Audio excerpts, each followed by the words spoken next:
నమస్తే బ్రో, మీ పేరు? జగదీష్ అండి. జగదీష్. ప్రెజెంట్ ఐబొమ్మ రవిని అరెస్ట్ చేశారు కదా బ్రో. అరెస్ట్ చేసినాక ఒక రీసెంట్గా న్యూస్ వచ్చింది, ఆయన పోలీస్ డిపార్ట్మెంట్లోకి తీసుకుంటే చాలా పనికి వస్తుందని. ఎలా చూడొచ్చు బ్రో, అది కరెక్ట్ అంటారా?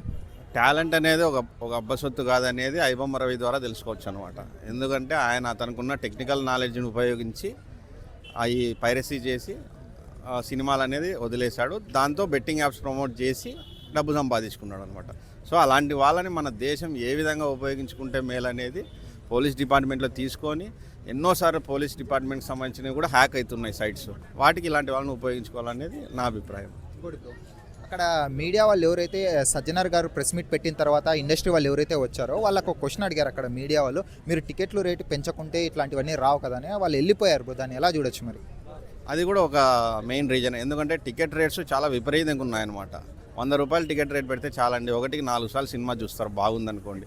మల్టీప్లెక్స్కి వెళ్తే 300, 250, 450 టికెట్ రేట్స్ ఉన్నాయి.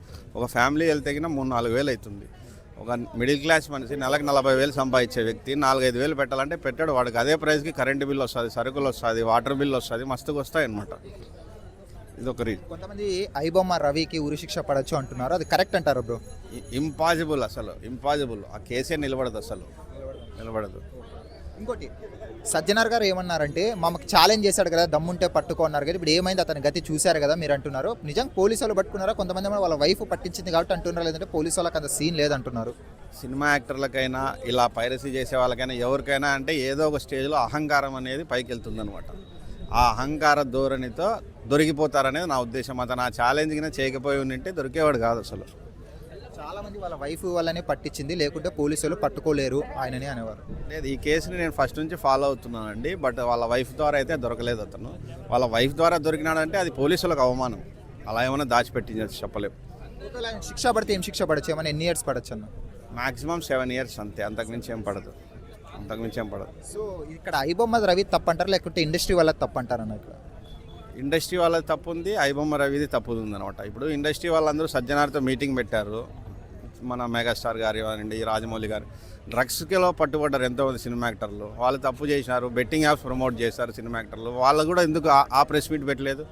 ఇలా చేయడం, డ్రగ్స్ తీసుకోవడం తప్పండి, వీళ్ళందరూ తీసుకున్నారని ఆ మీటింగ్ కూడా పెట్టాల్సిండే. ఇలాగే ఇప్పుడు రాబిన్హుడ్ ఈ ఐబొమ్మ రవి ఏమైనా రాబిన్హుడ్ లాగా అయ్యాడనమాట.